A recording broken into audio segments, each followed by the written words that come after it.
Into a neighborhood winter spell, and I have just learned that I can record things sideways. So this should make things a little easier to see.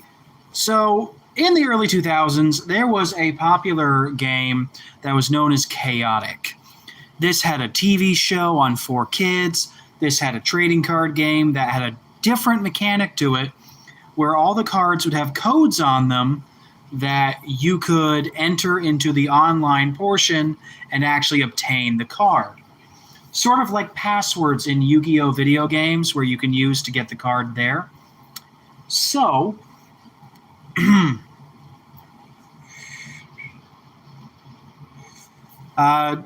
Chaotic was very popular in the early 2000s when I was a kid. The whole basis of the show was the characters are sent to a place called Param, where they can use their scanners, which kind of looked like either mini tablets or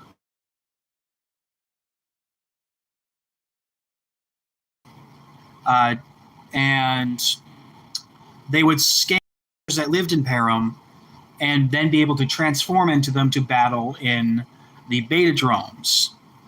Kiva, how you doing? I hope you're doing great tonight. So, the show was very popular. It had a few seasons. Unfortunately, it did end fairly prematurely due to some legal trouble. But the game itself was rather interesting, and I actually still have a couple of my decks back from the day. You may notice in front of you is a couple of creature cards. There were technically 6 types of creatures that you could play as in Chaotic. We would have the overworld creatures, which were represented by blue cards. The underworld creatures represented by red cards. The Marillions, which were introduced in the second season, Marillion Invasion, which were represented by grayish cards. The Danians, which were represented by brown cards. And the Mepedians, and the Mepedians, which were represented by yellow cards. The white cards were generic. Those could belong to any tribe and be used in the deck. So one of the things that made Chaotic so incredibly different from other games was the cards were slightly randomized. I can bring up an example. I should have brought this out. Yeah. Every card had stats, which would be used in battle. And the thing is, these cards could be different. I'll bring out a couple of areas to show you to illustrate that point. So in the show, in whatever state the creature is scanned, determines its stats, abilities, and such in the game.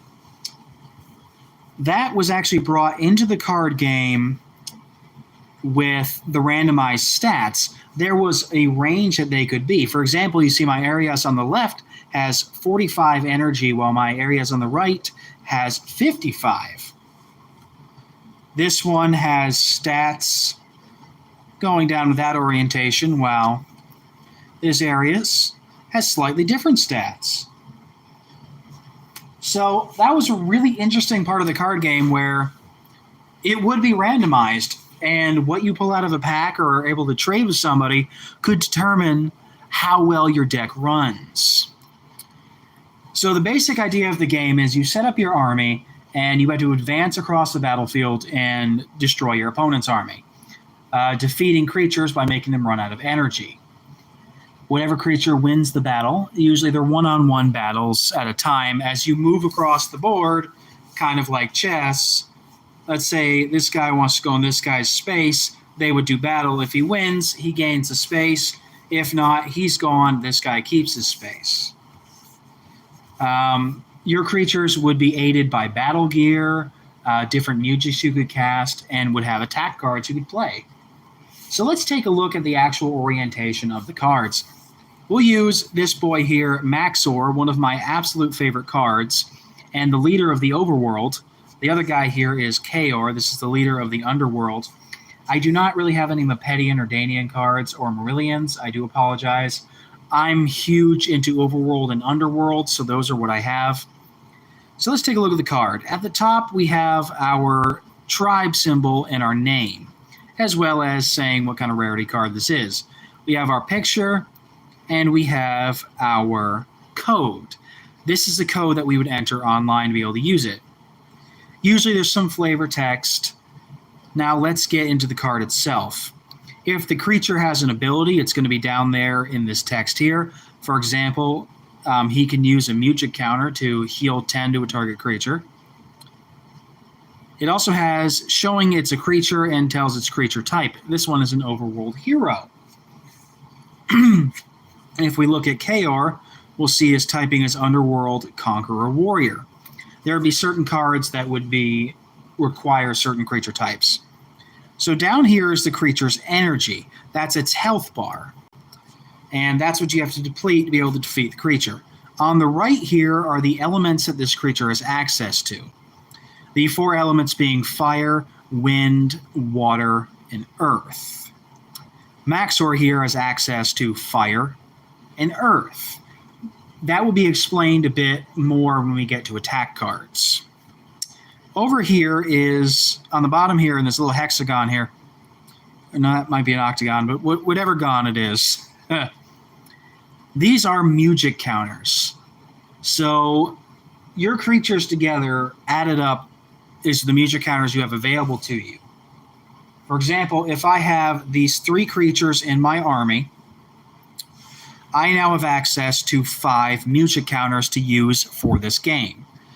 You can spend Mutagen counters from any creature to cast Mutagen, which is their version of spell cards. However, Tank of Toborn, being an overworld creature, cannot cast an underworld Mutagen. You would need underworld magicians, there we are, like with Kaor, to be able to cast that. You can cast whatever Mutagen is generic or of your creature's tribe. Now, there are certain creatures like Heptad that can cast Mutagen from any tribe, but that is fairly rare. Pardon me. And the last part of this card that it's actually incredibly important for this game is the attributes. These are the creature's stats. The heart means courage, the lightning bolt means power, the eye means wisdom, and the triangle means speed. So different attacks would be affected by different attributes the creature has. For example, an attack might say, hey, if your creature has at least 50 speed, deal 5 extra damage.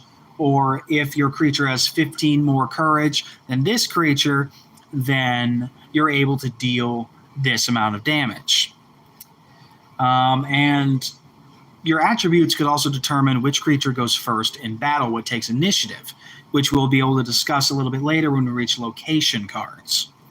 Now, each creature on your battlefield, usually it was a 6v6 match, they would be able to be equipped with a battle gear. You have to have 1 in your deck for each creature. So most decks will run 6. So battle gear begins face down. Let's take the Magician's Lyre, for example. It would be face down under your creature until it is engaged in battle, where it is flipped up.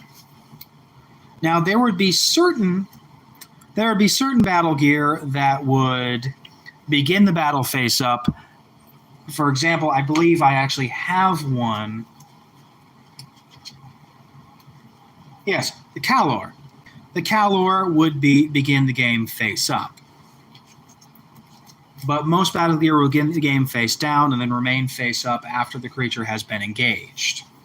So battle gear would add different abilities the creature could have, could increase elemental damage, increase their attributes, a multitude of things. For example, something that I like to equip Maxor with is I'll give him an Orcus Undine, which will give him access to the water type element when he's engaged, because he only has access to fire and earth. And we'll get into, again, more why that's important a little later. But putting the right battle gear on the right creature can be incredibly important. Next, we'll move on to Mutagens, what I've mentioned before. These are your spell cards. You'll have 1 in your deck for each creature that you have access to. In mixed armies, it's a little harder to use since, certain things would only be able to cast certain things. But usually it's better to keep to a generic and your own tribe. Although, because I do have, in my overworld deck, I do have Heptad, I do keep a couple of other tribes' Mujic in the deck for him to use. Gives him a little access. Mujic cards can be played whenever in battle that the conditions are fulfilled. For example, I'm now in battle, I can cast my Harmonics of Water, either give my creature water, or if it already has it, water plus 5, meaning it will do 5 extra damage on water attack. Each tribe had different things that its Mujic did. Overworld had a lot of stat empowering and healing.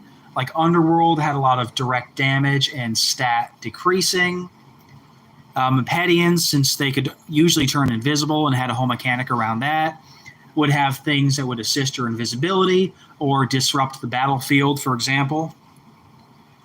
Gear Glissando would flip battle gear face down or face up, depending on which one you want to do, and could, for example, let's say the Orcus Undine is on Maxor, this now gets rid of water for him for that turn. So the next card that was very important in battle would be your location cards. You would have a deck of 10. I think if it's a 3v3 battle, you would have a deck of 5. At the beginning of each encounter, where a creature challenges another one, you would flip a location face up. Locations would usually have an ability that you can use. For example, Kiru City gives overworld creatures 10 energy. That would mean Maxor would be pumped up to 65. But it also decides initiative. For example, with Kiru City, the initiative is whoever has the highest wisdom. So let's say we take Maxor versus Tangoth Toborn. Both have a wisdom of 75. So if it's Maxor's turn, if he's the one initiating the attack, he gets to go first. However, if he's up against Heptad, Heptad has wisdom of 50 versus Maxor 75. So Heptad would go second. He would lose the initiative. So there'd be a lot of cool things locations could do. Kiru City's one that I really enjoy. I love using Gigantomopolis because at the beginning of combat, each engaged overworld creature gains a Mujic counter, which this deck does have some Mujic recycling, so that can honestly turn the tide of the battle right there. Absolutely love Castle Bodhran because that means we get to get a Mujic card back from the drop zone. Usually grab myself some healers. Or, stuff like Riverlands and Glumuk Swamp that power up elemental attacks. So being in the right location could make or break your game. Now, the last kind of card that you are going to have is an attack card. Now, attack decks can be a little annoying to build. It's a 20-card deck, and you cannot exceed 20 build points. Your build points are at the top left. So this was a way to keep decks from being completely overpowered. For example, if I can play like 4 of those, that's a problem. Although I think it was only 2 you could play in the decks. So you would have a hand of 2 attack cards to start out with at the beginning of the game. Then each time it's your turn to attack, you draw another card. Now, it is impossible to deck out with attack cards because there's going to be upwards of 6 engagements. So you're going to need a lot of attack cards. You could easily go through half or more of your attack deck in one battle. So once you run out, you just shuffle your discard pile back into the attack deck. So these do not stay gone. So the basic idea of it is you keep attacking until one creature's energy is turned down to 0. So let's talk the actual combat. So in a usual battle, what you end up doing is you set up your creatures on the board how you want them. For example, this is my usual formation in this deck. And then to be able to initiate combat, like I said, you have to move into another creature's space. So this combat, it seems simplistic, but it does take a lot of thinking. Deciding when to use abilities, which creature you want to use Mujix with. It's very interesting. Whoa.